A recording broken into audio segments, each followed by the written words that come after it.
Ruby had always been the kind of girl who entered a room quietly, but left a mark without trying.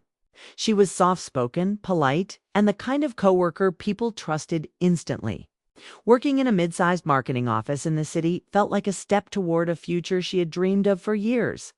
Every morning she carried her coffee in one hand and her hopes in the other, believing that hard work was enough to build a stable life. But life had a way of testing even the kindest souls. And Ruby wasn't an exception. When Zoe joined the office, everything changed faster than Ruby expected. Zoe was bold, charming, and effortlessly social. While Ruby blended into the background, Zoe took the spotlight the moment she walked in. Yet, despite their differences, Zoe approached Ruby with a warm smile on her first day. Everyone was surprised when the glamorous girl from the city chose quiet Ruby as her first friend.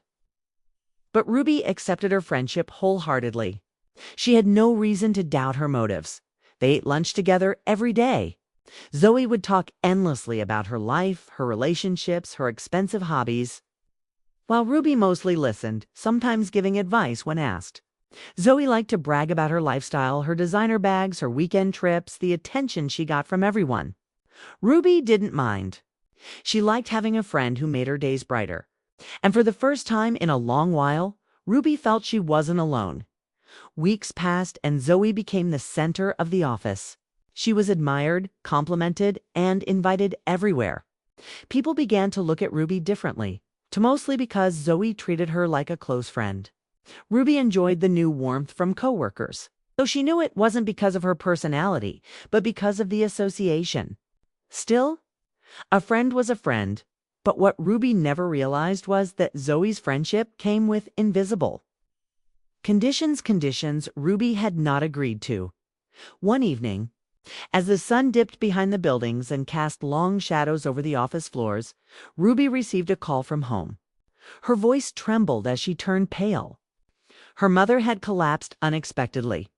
Fear seized her entire body. She rushed toward Zoe, who was packing her things neatly into her expensive handbag. "Zoe, I really need help," Ruby stuttered, her hands shaking. "My mom, she fainted. The doctor says she needs treatment. I don't have the money right now.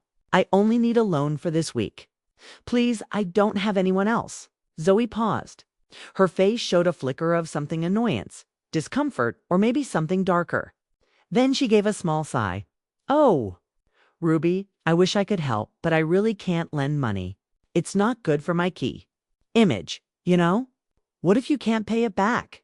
She zipped her purse casually, as if the conversation bored her. "Besides, we aren't that close." Ruby froze. The words stabbed deeper than she thought words ever could. Not that close. After months of lunches, late-night talks, shared secrets, Ruby had seen Zoe cry over relationships, stress about work, celebrate small wins. She had been there for everything. But when Ruby needed her just once, Zoe stepped back without hesitation. Ruby whispered, "I thought we were friends." Zoe shrugged, slipping her sunglasses on, even though it was dark outside. "Friends? Ruby, you're sweet, but you're not really on my level. I don't mix money with people who can't afford to return favors. It's better this way." She walked away, leaving Ruby standing under the fluorescent lights, more alone than she had ever been. Ruby didn't cry immediately. She walked out of the building with numb steps, her mind replaying Zoe's words again and again. Not on my level. Not that close. She felt humiliated, betrayed, and crushed. But worst of all, she felt foolish for trusting someone who never saw her as an equal. Ruby spent the night in the hospital, holding her mother's hand as she slept. She struggled, begged the doctor for more time to arrange payments, worked double shifts, and sacrificed her own meals to afford the treatment. Every painful moment carved itself into her memory. Every tear reminded her of the person who could have helped but refused so easily. After several weeks, her mother recovered slowly, but Ruby didn't. Something inside her had changed. The quiet girl who once believed in kindness began to understand something. Cruelty wears a beautiful mask. Ruby returned to work, but she wasn't the same. She spoke less, smiled less, and stopped eating lunch with Zoe. Zoe noticed confused at first, then irritated, then indifferent again. She thought Ruby would eventually adjust. People always did around her, but Ruby didn't. Instead, she watched. Zoe's life had cracks behind the glitter. People whispered about debts she tried to hide, rumors about a project she stole from another department, and hints of an upcoming audit that could expose everything. Ruby never listened to office gossip before. But now she absorbed every detail as if she were studying her enemy. Zoe didn't know it yet, but Ruby had begun to see her true weaknesses. The betrayal had awakened something cold, sharp and determined within Ruby. Deep inside her chest, revenge was beginning to take shape, not loud, not violent, but patient, intelligent, and precise. And Ruby was going to make sure Zoe learned exactly how it felt to lose everything when she needed someone the most. Weeks slid by like shadows slipping over the city. Ruby moved quietly through the office, unseen by most, but never unaware. The pain of Zoe's betrayal had burned deep, but instead of fading, it hardened into something sharper. Ruby had always believed in doing good, but she had learned the world was not built on kindness. It was built on power. And the one who understood power held the advantage. Zoe drifted through the office like always, laughing loudly, flaunting her designer clothes, and charming anyone who might be useful later. But behind every bright smile, Zoe carried secrets she was certain no one knew. Ruby saw what Zoe failed to hide. She watched her skip deadlines, charm supervisors, steal credit, and use people without guilt. One day, Ruby overheard two coworkers whispering near the break room. "I heard the audit team is reviewing the marketing department," one said. "Yeah. And Zoe submitted that campaign she didn't even create." Ruby stood silently around the corner, her heartbeat steady. She had known this for weeks, but hearing it confirmed made her pulse sharpen. Zoe was standing on a mountain made of stolen work and fake smiles. And mountains built on lies always collapsed if pushed correctly. Ruby didn't intend to lie or fabricate anything. She didn't need to. The truth was enough to destroy Zoe. Her opportunity came sooner than she expected. One afternoon, Ruby walked into the conference room where Zoe had left her laptop unlocked. Zoe was outside taking pictures for her social media, trying to look like she was deep in work mode. Ruby stared at the glowing screen. Her hands trembled, not in fear, but in realization. This was a doorway. Not illegal, not harmful, just open. And Zoe herself had carelessly left it that way. The files on the desktop told the story Ruby had suspected. Stolen concepts, drafts labeled by other employees' names, copied presentations disguised as Zoe's own. Evidence, real, undeniable evidence. Ruby didn't copy or alter anything. She simply memorized what she saw, the dates, the names, the file names. It was enough. As she left the room, Zoe brushed past her with barely a glance. "Watch where you're going, Ruby," she snapped. Though Ruby had been standing perfectly still, Ruby smiled faintly. Zoe had no idea. The next day, a departmental review meeting was held. Zoe entered confidently, wearing an expensive blazer, hair styled perfectly, makeup flawless. She looked untouchable. She strutted into the room like a queen. Ruby sat quietly near the back, observing. The audit team began reviewing each employee's contributions. When they reached Zoe, she leaned back arrogantly, crossing her legs. "Yes," she said, polishing her nails. "I was the lead strategist for the fall campaign." The lead auditor raised an eyebrow. "We noticed several inconsistencies. Some documents appear to originate from other employees' accounts." Zoe stiffened. "Excuse me? Questioning my work? Okay. We are verifying the workflow." The auditor responded calmly. "If anyone has information related to this, they can speak now." The room fell silent. Ruby inhaled slowly. She didn't need to stand. Her voice didn't need to be loud. When she spoke, it cut through the room like a blade made of ice. "I saw Zoe editing files that were originally created by others," Ruby said softly. "You can check file histories. It's all there." Zoe's head snapped toward her. The look she gave Ruby could have burned through walls. "Ruby, you're lying." Her voice cracked, but Ruby wasn't lying. And everyone in the room knew it. The audit team immediately opened the internal history. Within minutes, everything became painfully clear.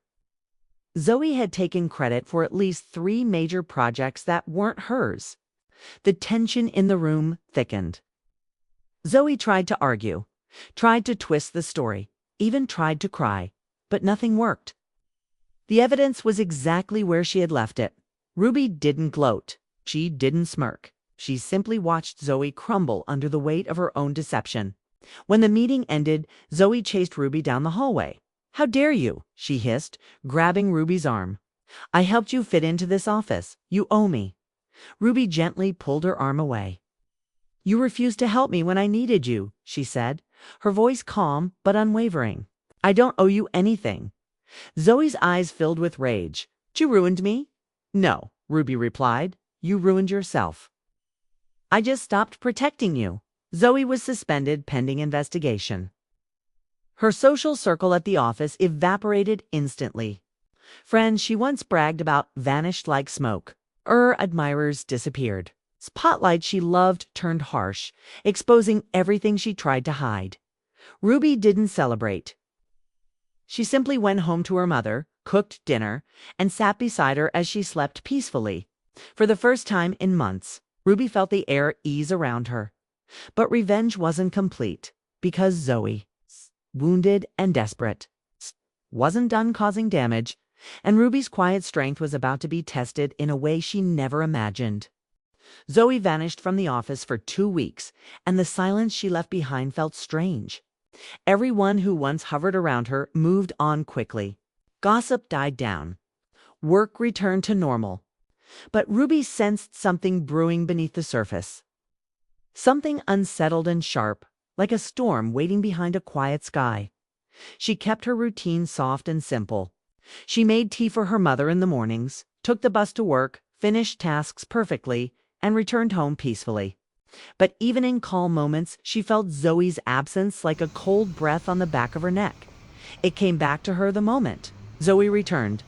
The office doors swung open one morning, and Zoe walked in head high, hair perfectly blown out, wearing that signature confidence-like armor.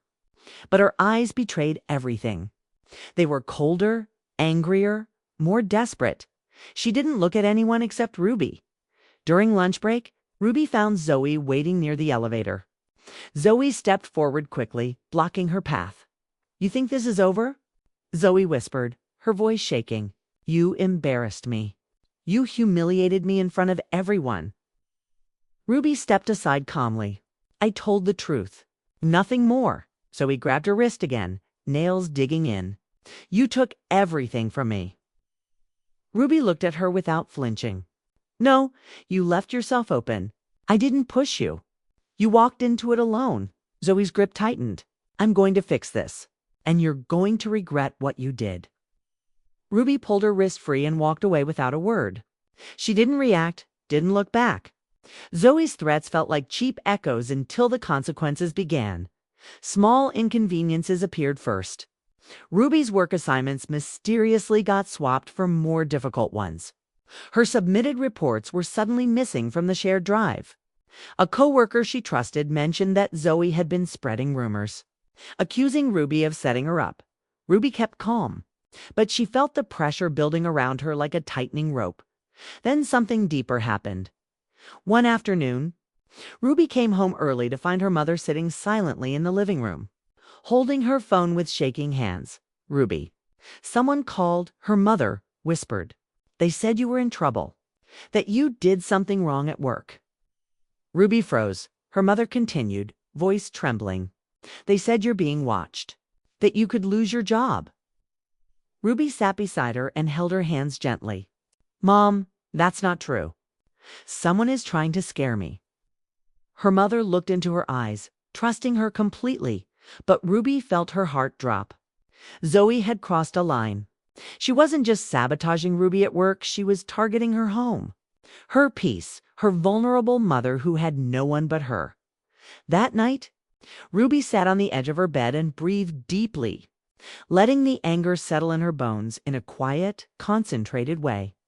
Zoe had chosen a path she couldn't return from. The next morning, Ruby went to work early. She walked directly to HR.com, but determined.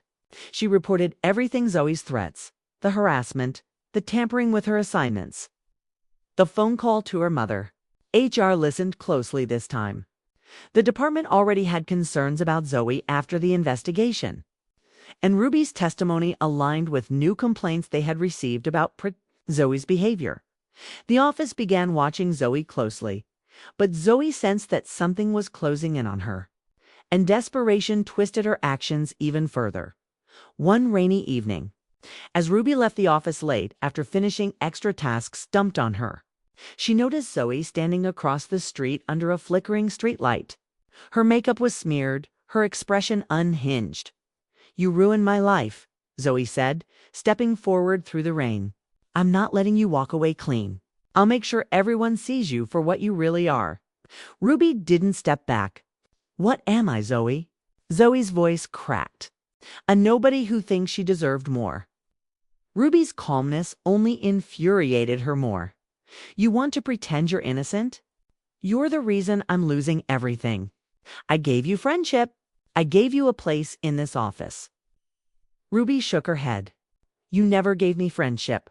You used me. And when I needed you once, just once, you refused. That moment told me everything about you." Zoe's chest rose sharply. She stepped closer, rain pouring off her coat. "You'll regret betraying me." Ruby didn't raise her voice. "I didn't betray you. I stopped allowing you to step on me." The streetlight flickered again. Zoe's expression twisted, and for a moment it looked like she might lunge toward her. But instead, she snapped her phone out and pointed the camera toward Ruby. "Say something," Zoe hissed. "Show them who you really are. I'll film all of it." Ruby didn't react emotionally. "If you record this, record everything. Record how you've been stalking me after work. Record how you're threatening me." Zoe hesitated for a brief second, and that was enough. People at the bus stop across the street were watching.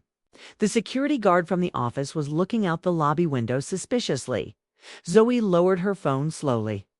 Realizing she wasn't in control anymore, Ruby stepped around her and walked away. That night, Ruby expected to feel fear, but instead she felt something powerful settle inside her: clarity. Zoe wasn't unbeatable. She wasn't powerful. She was crumbling. And Ruby understood something important.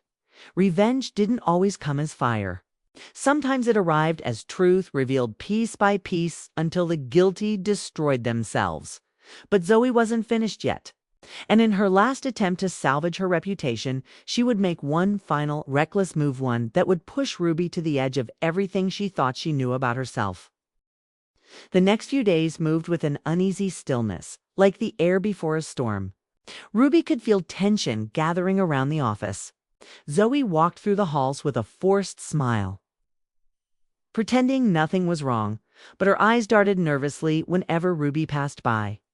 HR called her in for multiple meetings, and each time she walked out, her expression grew tighter, more frightened, more desperate. Ruby stayed quiet. She showed up to work, did her tasks, supported her mother, and kept her distance. She didn't need to act. Zoe's collapse was happening naturally, unraveling thread by thread. But Zoe was not ready to give up. On a Friday evening, just as everyone prepared to leave, an emergency announcement echoed across the office. "All staff, please remain inside the building for a brief internal security review." Confused whispers spread. Ruby exchanged glances with her coworkers. Something wasn't right. 10 minutes later, HR and 2 security officers walked through the hall. They asked Ruby to step into the conference room. Zoe was already there. Ruby saw something dangerous in her eyes, something cold and determined. Zoe pointed toward Ruby with forced tears rolling down her face. "This is her. She stole my project files. I have the proof." Ruby's chest tightened for a split second, but she kept her gaze steady. "What files?" Zoe slid a USB across the table dramatically, as if playing out a rehearsed performance. These contain confidential documents that were taken from my department. I found them. In Ruby's drawer, it was a lie. A clumsy lie, but dangerous enough to create chaos. HR looked at Ruby with measured seriousness. Ruby, did you place these documents in your drawer? No, Ruby replied calmly. I've never seen that USB before. Zoe stood, voice trembling but loud enough to be theatrical. She set me up. She wanted to destroy me, and now she's pretending to be innocent. Ruby slowly turned toward Zoe. You planted that USB. Zoe's lips twitched. Prove it. Ruby didn't need to. She smiled gently. I don't have to prove anything. And then she looked toward the open doorway. I think the cameras already... Did Zoe froze? The two security officers exchanged glances before one of them stepped inside. We reviewed the footage from the third-floor hallway earlier today, he said in a firm voice. We saw you, Zoe, entering Ruby's workstation area while she was at lunch. You were seen placing an object inside her desk. The blood drained from Zoe's face so quickly it was almost frightening. No, that's not, was just the officer continued. Additionally, IT checked the metadata on the USB. The files were last opened on your computer. Zoe, the silence that followed was heavy and absolute. Zoe's knees buckled, and she sank into a chair, burying her face in her hands. You don't understand, she whispered. I was trying to protect my job. She took everything from me. Ruby looked at her, not with hatred, but with something deeper disappointment. If you had been a real friend, she said softly, none of this would have happened. Zoe's breathing turned shaky. She stood up abruptly, hair falling messy over her shoulders. I lost everything. And you just stood there acting perfect. You want revenge? Fine, you got it. She raised her voice at HR. Go ahead, fire me. But don't think she's innocent. None of you know what she's capable of. Ruby didn't respond. She didn't need Zoe's final performance to affect her. HR calmly responded. Zoe, we are placing you on immediate termination for misconduct, harassment, data tampering, and false accusation. Zoe's eyes filled with tears, not soft tears of regret, but furious, frustrated tears of someone who finally hit the wall they built with their own hands. Security escorted her out. She didn't look back. The office felt lighter without her, like the entire building exhaled at once. Ruby returned to her desk and sat quietly, breathing out slowly. It wasn't victory she felt. It wasn't joy. It was closure. Justice didn't need dramatics. It just needed truth. That evening, as Ruby walked home, the sunset looked softer than it had in years. She reached her apartment, opened the door, and found her mother asleep peacefully on the couch. Ruby covered her with a blanket and sat beside her, feeling a calmness settle inside her. She thought about Zoe, about how easily people could drift into cruelty when fear mixed with ambition, about how friendships built on convenience crumble faster than lies. A week later, HR sent Ruby an email. They offered her a promotion team coordinator, a role Zoe once bragged she was destined for. Ruby accepted it with quiet gratitude. Months passed. Ruby settled into her new role with grace and steady confidence. She made new friends, real ones. She built trust slowly, learned to protect herself, learned to value her own boundaries. One morning, as she walked through the office, her coworker whispered, "Hey, did you hear about Zoe?" Ruby paused, listening silently. She got into some trouble at her new place. Tried pulling the same tricks. She's not doing well. Ruby nodded quietly. She didn't smile. She didn't revel in Zoe's downfall. The world had simply applied the consequences Zoe had been running from. Ruby understood now that real revenge wasn't loud. It didn't require rage or violence. Real revenge came when life exposed the truth naturally. When the person who caused harm faced the mirror they avoided for years. The lesson was simple. Those who rise by stepping on others always fall by their own weight. Ruby walked outside during her lunch break. The wind was soft, her heart was lighter. And for the first time in a long time, she felt free, not because she won, but because she refused to become like the person who hurt her. She was stronger than the betrayal, wiser than the lies, and brighter than the shadows Zoe tried to cast. And sometimes that was the greatest revenge of all.